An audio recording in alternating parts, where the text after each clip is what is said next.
दोस्तों आज आप लोगों को एक ऐसी नई वैकेंसी जो निकली हुई है उसके बारे में पूरा डिटेल बताने वाला हूं। इसके बारे में बहुत सारे लोगों को पहले से पता भी है और बहुत सारे लोगों को इस न्यू वैकेंसी के बारे में अभी भी नहीं पता है।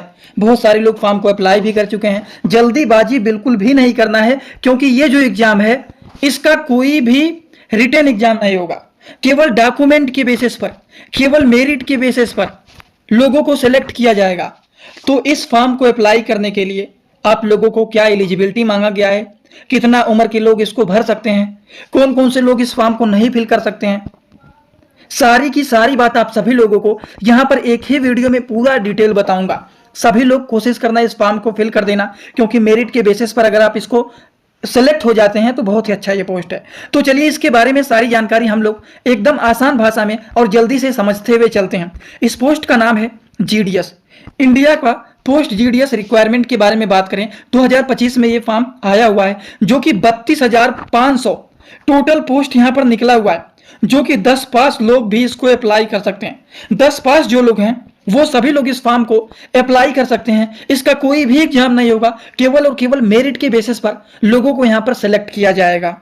लेकिन इसमें भी आप सभी लोगों को कुछ ऐसी बातें बताऊंगा जो कि जानना बहुत ही जरूरी है। अब आप सभी लोग कहेंगे इसके बारे में तो बहुत सारे लोगों को पता रहता है। ठीक है, पता रहता है, मेरिट भी अच्छे रहते हैं, लेकिन तब भी बहुत सारे लोग सिलेक्ट नहीं होते हैं। उसका क्या कारण होता है वो लास्ट में बताऊंगा, ध्यान से वीडियो को देखना। चलिए इसके बारे में पहले हम लोग सारी बात जानकारी ले लेते हैं कि इस पोस्ट का नाम क्या है। पोस्ट के नाम के बारे में अगर हम बात करें तो जीडीएस नाम है। जीडीएस का मतलब क्या होता है? ग्राम डाक सेवक इसका नाम होता है। इसमें ब्रांच के बारे में बात करें तो पोस्ट मैनेजर का भी पोस्ट है, असिस्टेंट ब्रांच पोस्ट मास्टर का भी है, जिसको बीपीएम एबीपीएम बोला जाता है। अगर हम टोटल वैकेंसी के बारे में बात करें कि कितने वैकेंसी आए हुए हैं, तो 32,500 टोटल पोस्ट आए हुए हैं। और इनमें अलग अलग पोस्ट भी हैं, जैसे कि जीडीएस ग्राम डाक सेवक का पोस्ट है, बीपीएम ब्रांच पोस्ट मास्टर का भी पोस्ट आया हुआ है, ABPM assistant branch post master का भी पोस्ट इसमें आया हुआ है। तो 3 तरह के पोस्ट इसमें आए हुए हैं, जो कि टोटल 32,500 ये पोस्ट हैं। अगर हम क्वालिफिकेशन के बारे में बात करें तो केवल और केवल 10 पास रहना चाहिए और कुछ नहीं मांगा गया। केवल 10 पास जो लोग हैं वो इसको अप्लाई कर सकते हैं। एज लिमिट के बारे में बात करें तो बहुत एज है। अगर आप 18 साल से लेकर के 40 साल के बीच में भी हैं तब भी आप अप्लाई कर सकते हैं। बस 18 से कम नहीं होना चाहिए और 40 से ज़्यादा नहीं होना चाहिए, बस यही है।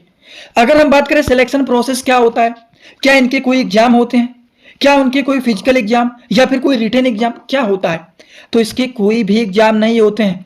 केवल और केवल मेरिट के बेसिस पर सिलेक्शन यहां पर किया जाता है। 10th पास हैं अगर आप, तो 10th में कितने मार्क आपको मिले हुए हैं, 80% है कि 85% है कि 90% है, मतलब 80 से ऊपर वाले ज्यादातर लोग सिलेक्ट होते हैं। ठीक, सीबीएसई बोर्ड के लोगों का मेरिट तो आप सभी लोग जानते ही हैं कितना हाई फाई रहता है, तो ज्यादातर वही लोग सिलेक्ट होते हैं। अब ऐसा भी नहीं है कि यूपी बोर्ड वालों का स्कोर हाई नहीं होता है, परसेंट हाई नहीं होता, नहीं तो लोग कमेंट करने आ जाएंगे कि यूपी बोर्ड वालों का भी तो रहता है, तो सबका रहता है, ऐसा नहीं है कि नहीं रहता है। ठीक, तो चलिए अगर हम बात करें एप्लीकेशन के मोड के बारे में तो ऑनलाइन एप्लीकेशन होता है, ऑनलाइन इसको अप्लाई किया जाता है इस फॉर्म को। लेकिन ध्यान यही देना है, आप सिलेक्ट और नहीं सिलेक्ट यहीं से हो सकते हैं। क्यों? क्योंकि क्या क्या चीज मांगा गया है, क्या क्या चीज आपको फिल करना है, कौन कौन से डॉक्यूमेंट आपको लगाने हैं, एकदम सही रूप से सारी चीजों को अच्छे से फिलअप करना है। कहीं भी कोई भी गड़बड़ी नहीं होना चाहिए। अगर आप यहां पर गलती करते हैं तो यहीं से आप डिसेलेक्ट हो सकते हैं। अगर आप अच्छे से अप्लाई करते हैं, कोई भी इशू नहीं आता है, तो यहीं पर आप सेलेक्ट भी हो सकते हैं। बहुत सारे लोग ऐसे भी होते हैं, उनके अच्छे परसेंटेज भी होते हैं, लेकिन फॉर्म में कुछ इशू आ जाते हैं जिसकी वजह से वो सिलेक्ट नहीं हो पाते हैं। तो जल्दीबाजी के चक्कर में कभी भी आप गलती मत करना, अच्छे से प्रयास करो, अच्छे से फॉर्म को ध्यान से फिलअप कराओ। साइबर कैफे वाले भी कभी कभी जल्दीबाजी में गलती कर देते हैं, तो अगर वो खाली हैं, एकदम फ्री हैं, तब जाकर के उनसे फॉर्म को फिल कराइए। ठीक, जॉब की लोकेशन के बारे में बात करें तो इंडिया में ही रहता है, उसके बाहर नहीं देखा जाता है। ठीक, अगर हम बात करें कौन कौन से लोग अप्लाई कर सकते हैं, मेल कर सकते हैं कि फीमेल, भारत के सभी लोग मेल हो या फिर फीमेल हो, सारे लोग इसको अप्लाई कर सकते हैं। अगर हम बात करें इनके सैलरी क्या होते हैं, एबीपीएम हो गया, डाक सेवक का हो गया, तो 14,000 से लेकर के 18,000 तक डिपेंड करता है इनके सैलरी, ये जो होता है एबीपीएम का। अगर हम ब्रांच पोस्ट मास्टर के बारे में बात करें तो 18 से 22,000 होता है। लॉन्ग टर्म की अगर हम प्रमोशन के बारे में बात करें तो 25 से 35,000 तक हो सकता है। ये इनके होते हैं सैलरी। अगर हम बात करें एलिजिबिलिटी क्राइटेरिया क्या क्या मांगा गया है, किसमें क्या क्या एलिजिबिलिटी होना चाहिए, तो एलिजिबिलिटी में जो बीपीएम होते हैं, ब्रांच पोस्ट मास्टर जो होते हैं, उनके लिए केवल और केवल 10th पास होना चाहिए, वो भी मैट्रिक रिकॉग्नाइज किसी बोर्ड से वो पास होने चाहिए। एबीपीएम के बारे में बात करें तो वो भी केवल और केवल 10th पास होना चाहिए। अब जीडीएस के बारे में बात करें, डाक सेवक ग्राम डाक सेवक के बारे में बात करें तो इसमें भी वही मांगा गया है कि मतलब 10th पास होना ही चाहिए। उसके अलावा आप 12th पास हैं कि ग्रेजुएशन किए हैं कि पोस्ट ग्रेजुएट हैं, कोई लेना देना नहीं है। बस 10 पास है ना, 10 की मार्कशीट लगा करके आप फॉर्म को अप्लाई कर सकते हैं। अब इस फॉर्म को अप्लाई करने वाले 35 साल के लोग भी इसको अप्लाई कर सकते हैं, 40 साल के लोग भी अप्लाई कर सकते हैं। तो 40 साल की उम्र के जो लोग अप्लाई करते हैं, क्या वो केवल 10 पास रहेंगे? 10 पास हैं, 12 पास हैं, ग्रेजुएट हैं, पोस्ट ग्रेजुएट हैं, कुछ भी हैं, बस 10 पास की मार्कशीट लगता है, आप अप्लाई कर सकते हैं। मिनिमम एज के बारे में बात करें तो 18 साल, मैक्सिमम एज के बारे में बात करें तो 40 साल मांगा, बस 18 से 40 साल के बीच में रहना चाहिए। एससी एसटी ओबीसी वालों के लिए कुछ एज रिलैक्सेशन भी होता है। अब अप्लाई करने के फीस के बारे में भी बात कर लेते हैं। General, OBC, EWS, male candidate जो होते हैं, फीमेल की बात नहीं किया जा रहा है, जनरल कैटेगरी के हैं, ओबीसी कैटेगरी के हैं, ईडब्ल्यूएस कैटेगरी के हैं, किसी भी कैटेगरी से हैं, आप मेल हैं तो 100 रुपया देंगे। फॉर्म को अप्लाई करने का फीस यही है, एप्लीकेशन फीस यही है। फीमेल हैं, किसी कैटेगरी के हैं तो 1 भी रुपये नहीं लगेगा।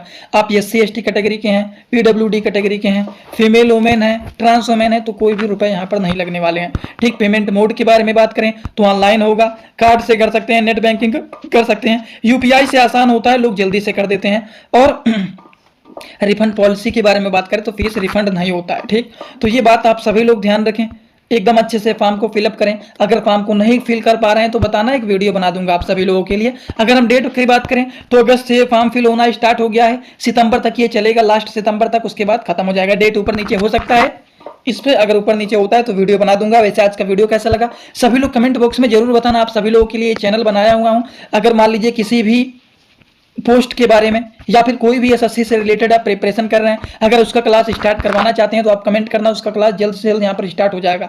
अभी चैनल नया है, यहाँ पर धीरे धीरे ग्रोथ हो रहा है। जैसे जैसे आप यहाँ पर जुड़ेंगे, जो जो आप डिमांड करेंगे वो सारी चीजें यहाँ पर शुरू हो जाएंगे।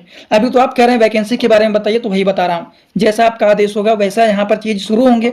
बस आप सपोर्ट करिए इस चैनल का, ज्यादा से ज्यादा दोस्तों के पास शेयर करिए, चैनल को सब्सक्राइब करिए। तो चलिए दोस्तों, thank for watching, like comment share and subscribe this channel.